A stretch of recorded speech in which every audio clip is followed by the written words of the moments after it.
Assalamualaikum warahmatullahi wabarakatuh.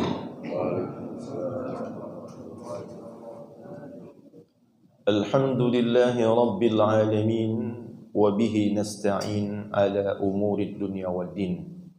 Wassalatu wassalamu ala ashrafil anbiya'i wal mursalin wa ala alihi wa sahbihi ajma'in, amma ba'du. فإني أوصيكم ونفسي بتقوى الله فقد فاز المتقون اقتداء بكتاب الله العزيز كما قال تعالى يا أيها الذين آمنوا اتقوا الله حق تقاته ولا تموتن إلا وأنتم مسلمون واعلموا أن الله سبحانه وتعالى يقول إنا أعطيناك الكوثر fasalli li rabbika wanhar inna syani'aka huwal abtar. Bapak, Ibu, saudara-saudari yang dirahmati Allah Subhanahu wa taala. Jumat di pekan yang lalu kita berada di hari raya Idul Adha. Kita melihat di waktu itu kambing domba disembelih, sapi dan atau onta juga disembelih. Binatang-binatang yang disembelih pada hari ke-10 di bulan Zulhijjah disebut dengan udhiyah. Dan lebih umum orang mengatakan itu kurban. Kalau udhiyah memang dia dengan makna khusus. Berarti binatangnya khusus. Waktu penyembelihannya juga khusus. Misalnya ada yang mendefinisikan udhiyah itu ma yudbahu fi waqtid duha. Disebut udhiyah karena dia disembelih di waktu duha, di hari raya Idul Adha, maka namanya udhiyah. Yang disembelih juga khusus, kambing, domba, sapi ataupun onta. Kalau selain daripada itu, maka tidak disebut udhiyah. Jadi kalau orang motong ayam, motong bebek, angsa, kemudian motong burung di hari itu enggak disebut dengan udhiyah. Dia penyembelihan biasa saja. Berbeda dengan kurban yang dimaksud di masa dahulu. Dia lebih umum. Ya. Bisa jadi bukan berbentuk kambing, domba, sapi atau onta. Bisa jadi objek-objek yang lain. Misalnya gandum, karena dia merupakan hasil tanaman, atau sayuran, bisa juga disebut dengan kurban. Intinya kurban itu secara umum adalah cara atau jalan untuk mendekatkan diri kepada Allah. Di dalam ayat Al-Quran, orang-orang Yahudi ketika mereka menolak Nabi Muhammad, mereka memberikan tantangan dengan berkata, innallaha ahida ilaina alla nu'mina li rasulin hatta ya'tiyana biqurban ta'kuluhun nar. Kami orang-orang Yahudi diperintah oleh Allah untuk tidak beriman. Luar biasa nih ucapannya. Kalau kita kan bilang apa? Kita disuruh beriman. Kalau dia bilang Allah nyuruh kami untuk tidak beriman malah. Alla nu'mina li rasulin, agar kami tidak beriman dengan seorang rasul pun hatta kecuali ya'tiyana bi kurban. Rasul itu bisa mendatangkan kurban ta'kuluhun nar, yang dimakan oleh api. Kayak gimana itu kurban yang dimakan oleh api? Maka dalam konteks ini, ya, Nabi Muhammad diperintahkan oleh Allah menceritakan tentang itu. Korban yang dimakan oleh api. Orang-orang Yahudi bermaksud nggak bakal ada yang bisa datangin korban yang dimakan oleh api. Karena itu hanya terjadi pada Nabi Ibrahim saja. Nabi Ibrahim ketika beliau itu mau menyembelih Ismail berdasarkan mimpi yang dia lihat, dan Allah ternyata hanya menguji saja, maka Ismail itu diganti oleh Allah dengan domba. Nah, singkat cerita, domba itu adalah domba yang dulu pernah dipersembahkan oleh Habil, saudaranya Qabil. Ketika Nabi Adam alaihi salatu wassalam itu berkata, buatlah korban untuk Allah. Nanti siapa yang korbannya diterima, itu akan datang api, narun minas sama. Akan datang api dari langit, dan dia mengambil atau memakan daripada korbannya itu. Maka Habil mempersembahkan domba, sedangkan Qabil mempersembahkan hasil tanaman. Nah, kemudian datanglah api memakan domba yang dipersembahkan oleh Habil.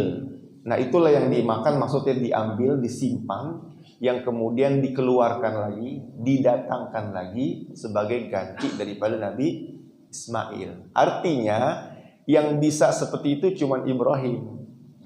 Dengan bahasa yang seperti itu orang Yahudi bermaksud, kami tak akan mengakui nabi-nabi selain Musa kecuali Ibrahim. Karena hanya Nabi Ibrahim yang bisa mendatangkan kurban yang dimakan oleh api. Maka nabi-nabi selain Nabi Musa itu selalu berusaha dibunuh oleh orang-orang Yahudi. Sampai Nabi Isa pun diusahakan untuk dibunuh. Begitu juga terjadi pada Nabi Muhammad sallallahu alaihi wasallam. Innallaha ahida ilaina alla nu'mina li rasulin hatta ya'tiyana bi qurbanin ta'kuluhun nar. Jadi kurban sebelum syariat Nabi Muhammad dia lebih umum maknanya, bukan udhiyah, binatang khusus, kambing, domba, sapi, onta disembelih secara khusus di waktu yang khusus, ya.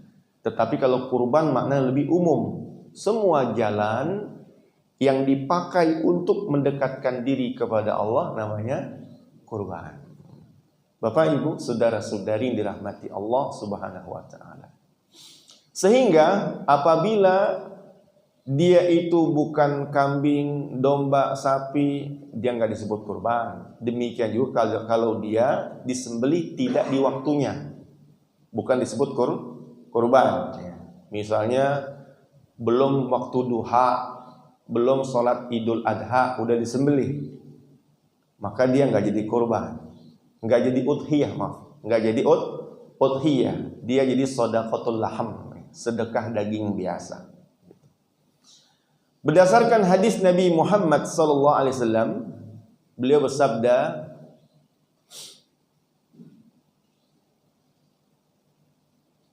"Ma amila adamiyun min amalin yauman nahri ahabba ilallah min ihraqid dam." Tidak ada amal manusia di hari ke-10 di bulan Zulhijjah yang lebih dicintai oleh Allah selain daripada menyembelih hewan. Jadi Nabi menyebut di hari ke-10 dengan sebutan Yauman Nahri, hari menyembelih, hari ke-10. Kalau hari 11, 12, 13 disebutnya Ayyam Tasyrik, Ayyamun Tasyrik, itu hari menjemur daging. Jadi orang Arab dulu yang disembelih pada tanggal 10, nanti besok kan tanggal 11 dia potong tipis-tipis tuh daging, dijemur. Disebut tasrik, diambil daripada kata timur. Kita ada maghrib, ada masyrik kan. Maghrib barat, masyrik timur, itu tempat terbitnya matahari. Nah, matahari kalau udah mulai meninggi dan memanaskan sesuatu disebut dengan tasrik. Jadi orang Arab itu menyembelih di tanggal 10, kemudian mengawetkan dagingnya di tanggal 11. Dipotong tipis-tipis, dijemur, dikeringkan. Kemudian dibuat deng-deng.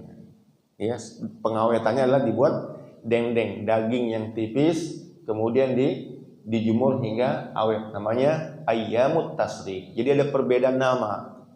Kalau hari ke-10 namanya yauman nahri, hari menyembelih.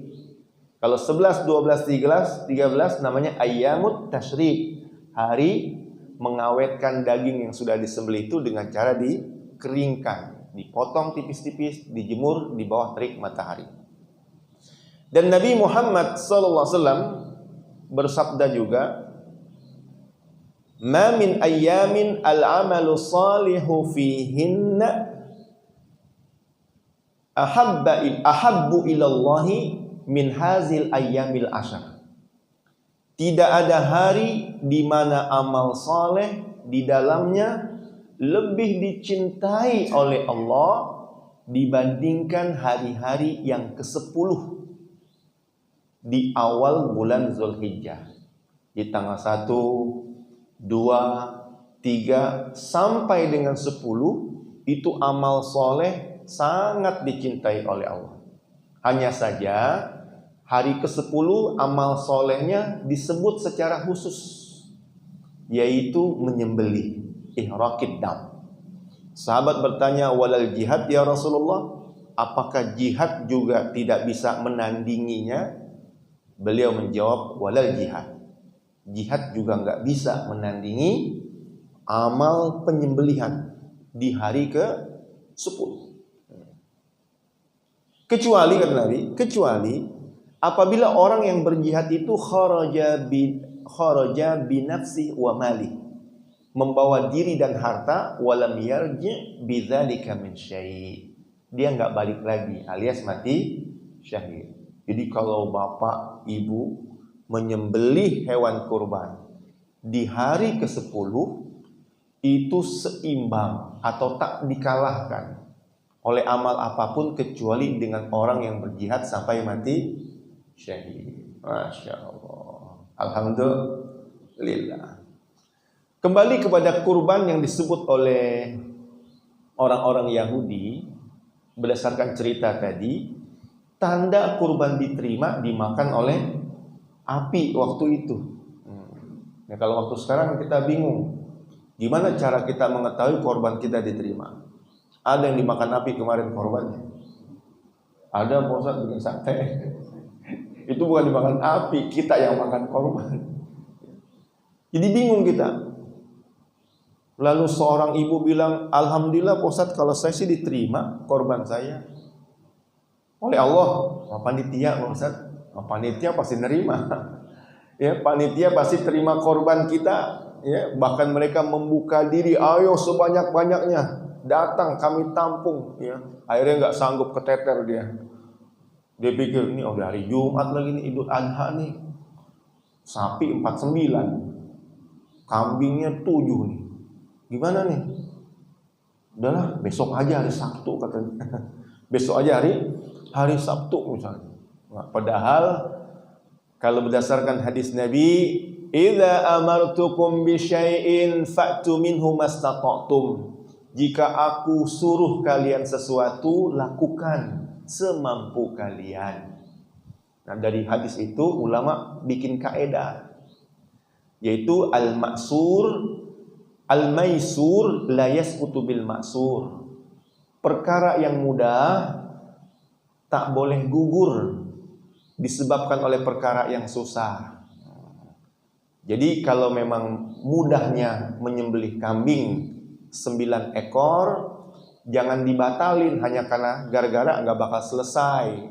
Ini yang kita terima ada sapi 49 ekor. Paham maksudnya, Pak? Kemarin kami lihat banyak orang menunda penyembelihan itu ke hari setelahnya. Ya, padahal kaedahnya itu al-maisur la yasqutu bil maksur. Yang bisa kamu lakukan jangan dibatalin hanya karena ada sesuatu yang tidak bisa kamu lakukan. 49 ekor sapi dengan 7 ekor kambing, kok jadi semuanya Sabtu? Padahal kambingnya bisa di hari Jumat dengan alasan ibadah salat Jumat. Apalagi mereka mengatakan juga mala yudraku julluh la yutraku kulluh. Yang tidak bisa dikejar semua, kejar sebagiannya saja. Ya. Jangan ditinggalkan semua. Ya. Tetapi ada yang bisa dilakukan, silakan dilakukan. Mala yudraku julluh la yutraku kulluh.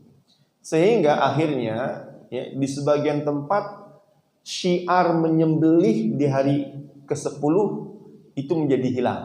Syiar menyembelih. Padahal syiar itu adalah fasholli li rabbika wanhar. Kerjakan salat Id dilanjutkan dengan menyembelih di waktu duha.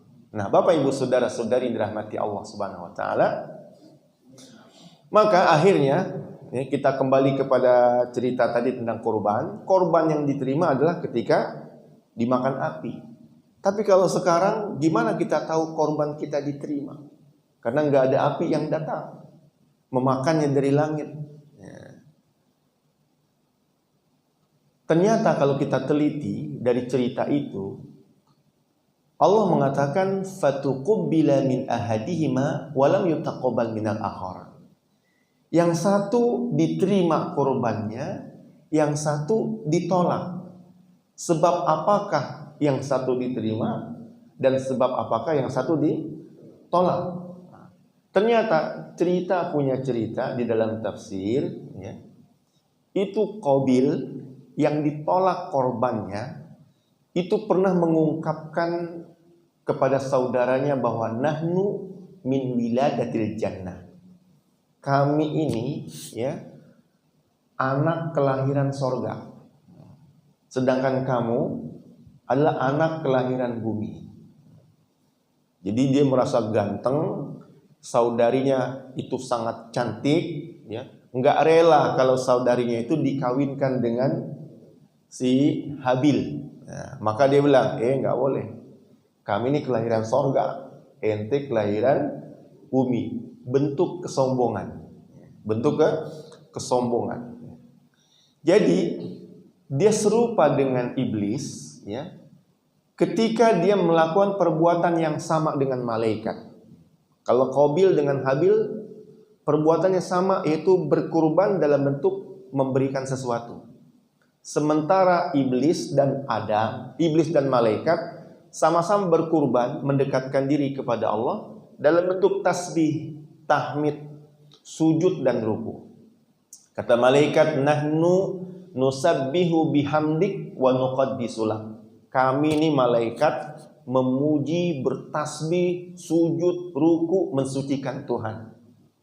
Dan ternyata di barisan mereka itu ada iblis. Nah, kenapa iblis bisa berada di barisan malaikat? Karena ada kesamaan dalam amal. Sama-sama mendekatkan diri kepada Allah. Iblis juga bertasbih, iblis juga tahmid, iblis juga sujud, iblis juga rukuk. Tetapi Allah tahu mana kurban yang hakikat, yang real, yang benar, mana kurban yang kamuflase, yang palsu. Maka ketika orang nggak tahu, Allah mengatakan ini a'lamu ma la ta'lamun. Aku tahu yang tidak kamu ketahui, yaitu kesombongan yang berada di dalam hati iblis itu. Maka diciptakan Adam, berkatalah iblis, ana khairun minhu, aku lebih baik daripada dia. Itu terjadi juga hal yang sama. Kesombongan Qabil Allah wujudkan dengan bentuk kurban, yang dia berkata ana min wiladatil jannah, saya kelahiran sorga. beda sama kamu yang kelahiran bumi. Intinya adalah kurban itu artinya mendekatkan diri kepada Allah, dan Allah tidak bisa didekati dengan orang yang hatinya sombong. Iblis ngedeket sujud dengan hati sombong, gagal mendekat. Qabil mempersembahkan hasil tanaman tetapi disertai dengan hati yang sombong, gagal dekat dengan Allah Subhanahu wa taala. Oleh karena itu, kalau kita mau tahu apakah kurban kita diterima kemarin itu, maka pandanglah kepada hati. Kalau kita korban sapi besar, lalu kita pandang hati ikut besar, pasti korbannya tidak diterima. Karena Allah tidak menerima korban dari hati orang yang sombong. Kalau kita korban kambing tinggi, lalu kita lihat hati kok ikut meninggi, maka di situ kita pastikan korban kita tidak diterima, karena Allah tidak akan pernah bisa didekati dengan orang yang hatinya meninggi. Allah hanya bisa didekati dengan orang yang hatinya itu merendah, tawadhu, merasa sama dengan yang lain, tak segan dia berkata, kita adalah sama-sama hamba Allah. La yastankifal masihu ayyakuna abdan lillah walal malaikatul muqarrabun. Sebagai perbandingan, Allah mengatakan dalam Al-Quran, Al-Masih saja, Isa yang orang bilang anak Tuhan. Kalau kita paling banter bilang anak presiden, ya kan? Isa anak Tuhan. Nabi Isa aja yang disebut anak Tuhan, kata Allah nggak segan dia mengkanter ucapan itu. Ana Abdullah, aku hanya hamba Allah. Malaikat saja yang dekat dengan Allah, sebutannya al-malaikatul muqarrabun, al-malaikah al-muqarrabun, mereka enggak segan mengatakan nahnu ibadur rahman, kami hamba-hambanya ar-Rahman. Jadi kalau kita bandingkan posisi kita jauh dari Nabi Isa, jauh dari malaikat muqarrabun, maka kita lebih pantas mengatakan aku adalah hamba Allah. Jadi Bapak Ibu saudara-saudari yang dirahmati Allah Subhanahu wa taala, pada intinya adalah kurban itu ada yang hakikat, ada yang kamuflase. Nah, amal-amal soleh, amal-amal yang baik itu semacam kamuflase saja. Maka awalnya dia lihat dirinya, oh hebat saya beramal soleh seperti ini.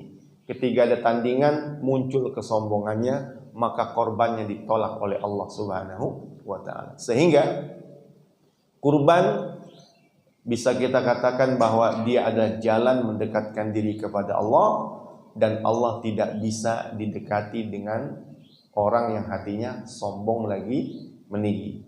Maka siapa yang ingin kurbannya diterima, dia mesti berusaha mengalahkan keakuannya itu, namanya egosentris namanya, atau ananiyah, aku.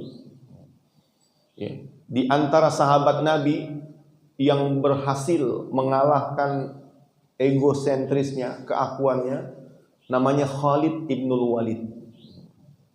Jadi Khalid itu Pak, dia itu setiap kali memimpin peperangan selalu menang, nggak pernah kalah.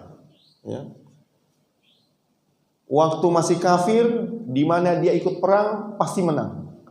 Contohnya perang Uhud. Perang Uhud orang Islam kalah, orang kafir menang. Ada di mana Khalid bin Walid? Di pihak kafir, menang. Setelah masuk Islam, setiap peperangan di mana dia ikut pasti menang. Kira-kira kalau orang kayak gini berpeluang nggak gini? Egosentrisnya, aku. Kalau nggak ada aku, kalah kamu. Maka orang-orang Islam itu dulu kalau mau perang tawajuhnya berubah. Siapa yang mimpin? Khalid. Oh Khalid, saya ikut. Karena udah pasti menang kalau ada Khalid. Jadi maka Khalid itu salah satu cara Nabi mengajak Khalid masuk Islam disentuh sifat keakuannya itu. Nabi berdakwah kepada Khalid cuman bilang begini, mesen sama orang lain, sama saudara namanya Walid, bilang sama saudaramu Khalid itu, masa orang sepinter dia nggak masuk Islam? Masa orang seberani dia nggak masuk Islam? Yang disentuh apanya? Keakuannya itu. Masa orang sepinter dia? Nah, jadi memang kadang-kadang Pak, dakwah itu nggak mesti pakai ayat Quran. Kadang-kadang dakwah itu nggak mesti pakai hadis Nabi, pakai bahasa yang bisa menyentuh daripada orang yang didakwahi. Waktu itu Nabi hanya simpel mengatakan, masa orang sepinter kamu nggak masuk Islam? Wah, tersentuh itunya keegoannya. Berarti kalau nggak masuk Islam, gue bego dong, gue bodoh dong. Gitu. Dia mikir, ya. Dan memang orang punya tabiat begitu Pak, nggak mau turun, nggak mau merendah, dia mau berada di posisi teratas. Maka orang itu Pak, kalau sudah stuck di satu posisi, udah mentok nih, waduh, nggak ada bisa tinggi lagi nih, pengen cari tempat lain yang dia bisa meninggi. Maka disentuh sama Nabi, masa orang sepinter ente nggak masuk Islam? Maka orang sehebat, seberani ente nggak masuk Islam? Disitulah Khalid masuk ke dalam Islam. Akhirnya dia masuk ke dalam Islam. Nabi Muhammad SAW mengatakan, khiyarukum fil jahiliyati khiyarukum fil Islam. Orang-orang terbaik kalian di masa jahiliyah akan tetap jadi terbaik di masa Islam. Nah, ini cara dakwah. Tidak merenggut ya posisi orang, tidak merenggut kebahagiaan orang, tetapi memberi opsi lain. Ya. Maka orang-orang ahli maksiat Pak, kalau kita dakwah kepada mereka dan dia merasa terampas kebahagiaannya dalam kemaksiatan, nggak bakal mau dia masuk ke dalam dakwah kita. Ya. Misalnya dia biasa nongkrong rame-rame kumpul ya di tempat maksiat, nggak bakal bisa kita tarik kecuali ke tempat yang ngumpul juga. Ngapain gue ikut lu katanya? Gue biasa nongkrong ngobrol, ikut lu langsung ke goa misalnya, langsung zikir sendirian misalnya. Susah bagi dia. Tetapi kalau dibuat suasana yang sama, kita ngumpul dalam pengajian kayak begini nih, ngajinya rame, habis rame nanti pada ngopi di belakang, ya. Kemudian dia bicara tentang agama, itu lebih mudah karena tinggal pindah doang. Dari pindah ngumpul, pindah ngobrol dengan kemaksiatan, pindah ngumpul ngobrol tentang ketaatan. Jadi seperti kata Nabi, khiyarukum fil jahiliyati khiyarukum fil Islam. Yang terbaik di antara kamu ketika jahil tetap jadi terbaik di masa Islam. Karena manusia itu kama'adiniz zahab wal fiddah. Manusia itu seperti emas dan perak. Di dalam lumpur atau di etalase sama gak emasnya? Sama, tetap emas juga. Besi di lumpur dengan besi di etalase, ya, sama-sama besi juga kan? Sama-sama besi juga. Jadi kata Nabi, manusia itu seperti emas atau perak. Cuman tempatlah yang membedakan mereka. Ini emas di lumpur, ini emas di etalase. Nah, beda tempat kadang-kadang beda harga. Kan beda harga. Ini emas telanjang nih, nggak pakai baju. Ini dibajuin antam. Mahal mana? Emas yang telanjang dengan emas antam yang dibajuin. Antam bisa lebih 200.000 dia. Bisa lebih 200. Tetapi kalau ditanya itu sama-sama emas gak? Sama-sama emas, sama-sama emas. Maka cara dakwah itu diantaranya adalah bagaimana orang-orang maksiat itu pindah ke taat, dia mendapatkan nilai lebih, nilai plus. Maka kata Nabi, bilang sama Khalid, masa orang seberani dia, sepinter dia gak masuk Islam. Padahal kalau dia masuk Islam, dia dapat nilai lebih. Maka sebagaimana dia jadi panglima di masa jahiliyah, dia juga jadi panglima di masa Islam. Kata Nabi, Khalid itu Saifullahil maslul alal musyrikin. Khalid itu pedangnya Allah yang terhunus menghadapi orang-orang musyrik. Langsung dia naik. Ternyata masuk Islam tuh nggak rendah saya. Masuk Islam saya nggak kehilangan sesuatu, bahkan dapat sesuatu masuk ke dalam Islam. Dan ternyata betul, setiap perang yang dilakukan oleh Khalid selalu menang. Maka kalau mau perang orang Islam nanya siapa panglimanya, Khalid ikut.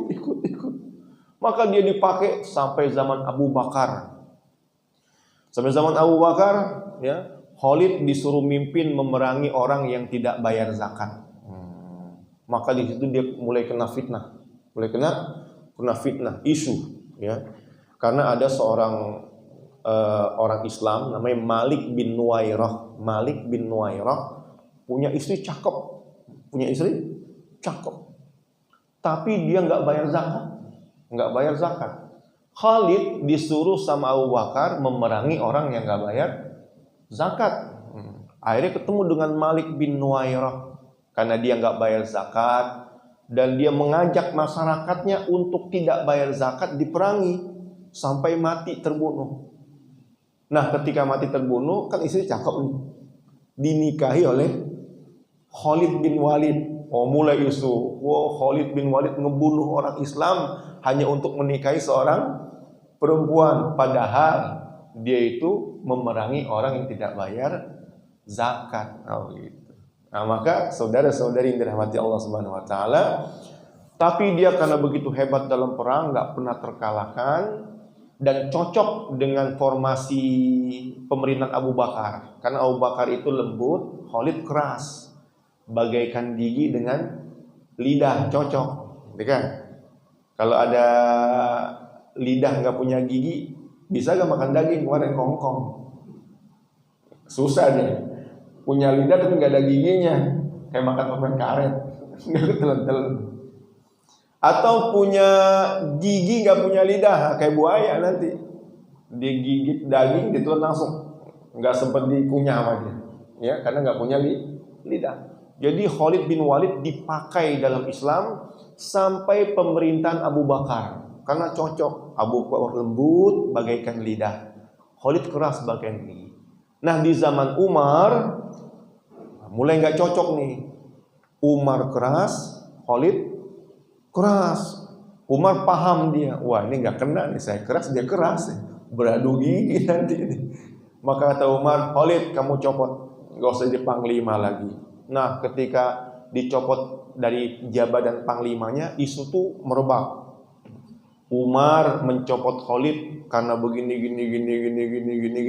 Salah satunya Khalid pernah membunuh orang Islam yang nggak bayar zakat hanya karena istrinya cantik, kan seperti itu. Difitnah lagi, tapi Umar memberikan pembelaan. Umar bilang ketika isu itu menyerang Khalid, kata Umar, saya mencopot Khalid bukan karena saya marah dia telah membunuh orang Islam untuk mengawini istrinya seperti fitnah itu. Enggak, bukan karena itu. Bukan karena saya marah.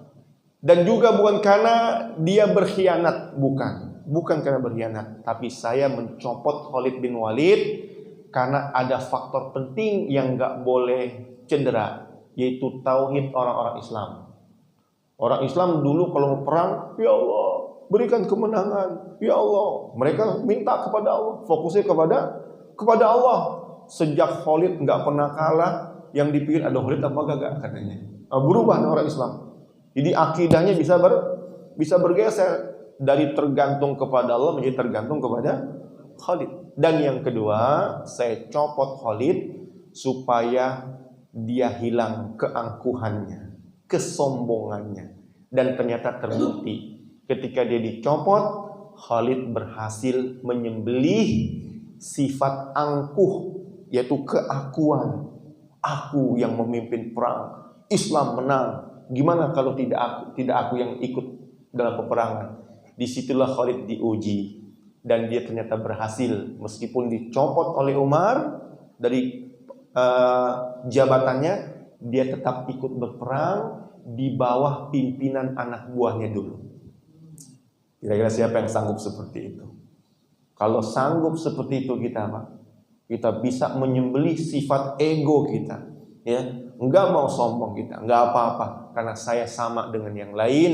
Wa qala innani minal muslimin. Dengan serta-merta, meskipun dia hebat dalam dakwah, meskipun dia jago dalam ilmu, dia luar biasa dalam amal dan ibadah, tapi di hadapan orang lain dia nggak pernah klaim akulah yang paling dan paling. Dengan rendah dia katakan, aku adalah orang Islam seperti orang-orang Islam lainnya, hanya saja aku sedang berusaha mendekatkan diri kepada Allah sebaik-baiknya, menyesuaikan diri dengan syariat Allah Subhanahu wa ta'ala. Sehingga pada akhirnya gagasan, ide yang mau saya sampaikan di pagi hari ini munasabah berkaitan dengan kurban kemarin. Mari kita tengok hati kita dan mari kita bersihkan hati kita dari sifat yang namanya sombong agar kita dekat dengan Allah Subhanahu wa ta'ala. Amin. Amin ya rabbal alamin. Demikian gagasannya. Selanjutnya kita bisa berkembang dalam suasana diskusi dan soal jawab. Kalau ada silakan. Iya, silakan. Waalaikumsalam warahmatullahi wabarakatuh.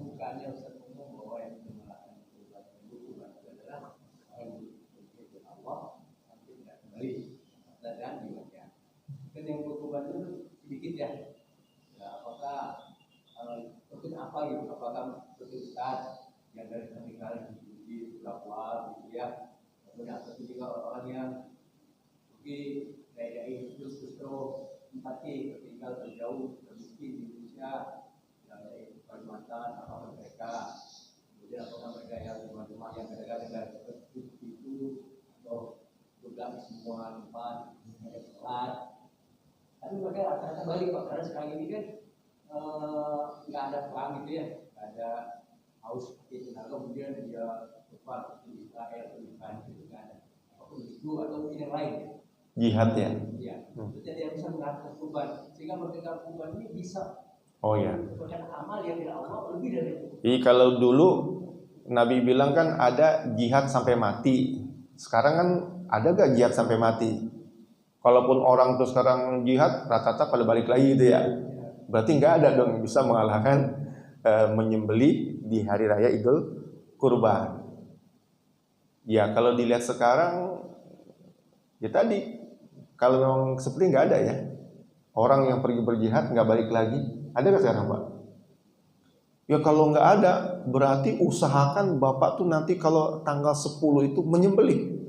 Jangan sampai tidak menyembelih, tapi udah kelewatan kemarin. Kemarin nyembelihnya hari apa sini? Sabtu. Oh Jumat disembelih nggak? Sebagian. Oh nggak sama sekali. Oh berarti kehilangan afdoliyahnya. Kehilangan afdol. Kalau ijza, kecukupannya bisa, maksud boleh. Menyembelih dari 11, 12, 13 tuh boleh dan memang itu waktunya. Tapi afdoliyahnya di hari ke-10. Nggak masalah di hari Kamis atau Jumat, Sabtu atau Ahad atau Senin, Selasa, Rabu, yang disebut oleh Nabi sebagai Yauman Nahri, hari menyembelih, yaitu hari ke-10 yang afdoliyahnya, pahalanya itu nggak bisa dikalahkan kecuali dengan jihad sampai mati. Kemarin kenapa nggak menyembelih? Karena ada ya, nggak cukup waktunya ya. 30 kambing, sapi berapa? 8. Nah, tadi kalau ikut kaidah tadi al-ma'sur al-maisur la yasqutu bil ma'sur, yang bisa dikerjakan dengan mudah jangan ditunda karena hanya ada kesusahan. Atau kaidah yang lain adalah ma la yudraku julluh la yudraku kulluh. Kalau nggak bisa ngerjain semua, ya kerjakan saja sebagian yang dia mampu. Sesuai dengan hadis Nabi, idza amartukum bisyai'in fa'tu minhu mastata'tum. Sesuai dengan ayat Al-Qur'an, fattaqullaha mastata'tum. Bertakwa kepada Allah semampu kalian. Jadi kembali ke pertanyaan tadi, berarti kalau hari ini orang yang berjihad masih balik lagi, berarti nggak bisa ngalahin penyembelihan di hari ke-10? Iya, sesuai dengan hadis Nabi Muhammad sallallahu alaihi wasallam. Iya, Pak. Berarti enggak ada. Nah, kalau ada, itulah yang bisa menandingi dan mengalahkan. Wallahu ta'ala. Ya. Masalah sombong itu kan masalah hati. Nggak ada parameternya. Bolehkah kita menilai seseorang dia sombong? Boleh nggak gitu? Ya.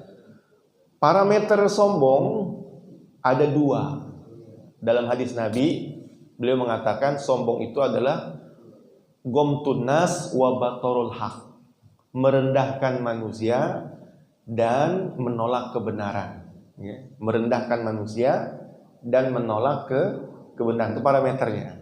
Nanti bentuknya memang kita sulit. Kalau menuduh orang lain gampang, sombong loh kan gitu. Tapi kepada hukum yang sebenarnya cuman orang itu sendiri yang tahu apakah dia sombong atau tidak. Dia bisa lihat pada dirinya, apakah saya ketika berdebat ini, dalam forum berdebat nih, merasa pendapat saya yang benar. Kan gitu, kalau berdebat kan mesti begitu, mengajukan argumentasi. Saya yang benar, kayak begini dalilnya, begini. Apakah itu sombong atau tidak? Dia bisa lihat di hatinya. Kalau saya menolak kebenaran dari pihak lain, bukan nyari benar tapi cari pembenaran, maka masuk kategori sombong. Atau misalnya dia mulai masuk dalam logical fallacy, salah pemikiran, berdebat tentang suatu tema tapi menyerang pribadi, misalnya pribadi orang yang diserang. Berarti kalau menyerang pribadi jatuhnya gomtun nas, merendahkan manusia, ya. Misalnya dalam membahas satu tema, lalu nggak terkait dengan itu, dibilang, emang lu siapa? Lu ijazah aja palsu lu, gitu.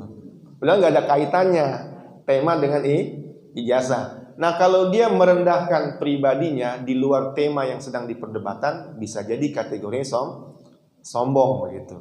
Dia menolak kebenaran ketika kepepet dalam berdebat yang diserang pribadinya, itu bisa jadi begitu, ya. Jadi secara real memang sombong itu kembali kepada penilaian diri pribadi, ya, yang dia tahu saya sombong atau tidak, dan ini perlu kejujuran. Tetapi dalam yang nampak, yang zahir, orang satu dengan yang lain memang bisa saling menuduh bahwa dia adalah sombong. Misalnya nih bu, ini sombong banget sih, lewat nggak negor-negor, cuma senyum doang. Kadang-kadang gitu, saya dengar orang sombong tuh lewat nggak negor, cuma senyum doang. Udah bagus senyum, ya kan? Masih dibilang sombong. Nah, dia yang menuduh orang sombong nggak senyum, negor kagak, senyum. Kira-kira balik gak tuh tuduhan sombongnya? Bisa balik kepada dirinya kan? Ya, yang satu senyum nggak mengatakan sombong, dia bilang yang satu nggak senyum malah menuduh orang sombong. Nah, jadi dalam hal ini memang orang bisa saling menuduh sombong atau tidak, tapi secara jujur dialah yang bisa menilai dia sombong atau tidak. Dan penilaian yang paling benar adalah nanti di akhirat, Allah Subhanahu wa ta'ala sebagai hakim yang maha adil, ahkamul hakimin. Wallahu ta'ala a'lam bissawab. Udah. Ya, cukup. Baik. Kalau cukup, ya, kita tutup dengan doa kafaratul majlis. Subhanakallahumma wa bihamdika asyhadu an la ilaha illa anta astaghfiruka wa atubu ilaik. Assalamualaikum warahmatullahi wabarakatuh.